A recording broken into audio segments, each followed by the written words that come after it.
പ്രതീക്ഷയാണ് വേണ്ടത്. നാളെ നരകത്തിന്റെ മുമ്പിൽ വെച്ചുകൊണ്ട് അള്ളാഹു ഒരുത്തന്റെ നന്മ തിന്മകൾ തൂക്കിയിട്ട് അള്ളാഹ് പറയും, നീ പൊക്കോടാ നരകത്തിന്റെ അവകാശിയ ഓന അള്ളാഹു നരകത്തിലോട്ട് പറഞ്ഞുവിടും.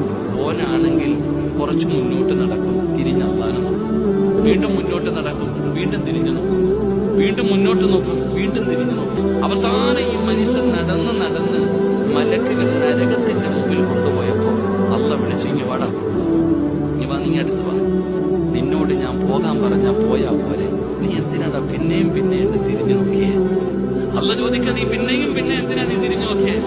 അല്ല പഠിച്ചാനെ, അള്ളാഹുവേ, നിന്റെ അടിമ കരയുന്നത് നിനക്ക് ഇഷ്ടമല്ല. അള്ളാഹ്, ഞാൻ ദുനിയാവിൽ പഠിച്ചിട്ടുണ്ട്, അള്ളാഹുവേ, നിന്റെ അടിമ കരയുന്നത് നിനക്ക് ഇഷ്ടമല്ല. നിന്റെ അടിമയോട് നിനക്ക് വല്ലാത്ത സ്നേഹമാണ്, നീ കരുണയുള്ളവന്. പടച്ചോനെ, ഞാനിങ്ങനെ നിന്റെ മുഖത്തേക്ക് കരഞ്ഞുകൊണ്ട് നോക്കുമ്പോ എന്റെ സങ്കടം കണ്ടിട്ട് കേറി പോടാ എന്ന് പറഞ്ഞേക്കുമോ എന്ന് വിചാരിച്ചിട്ട് നോക്കിയതാണ്. നിബിധങ്ങൾ പറയുന്നു, അള്ളാഹുവിൽ പ്രതീക്ഷ വെച്ച ഒറ്റ കാരണം കൊണ്ട് ആ മനുഷ്യൻ അള്ളാഹു സ്വർഗം കൊടുക്കും.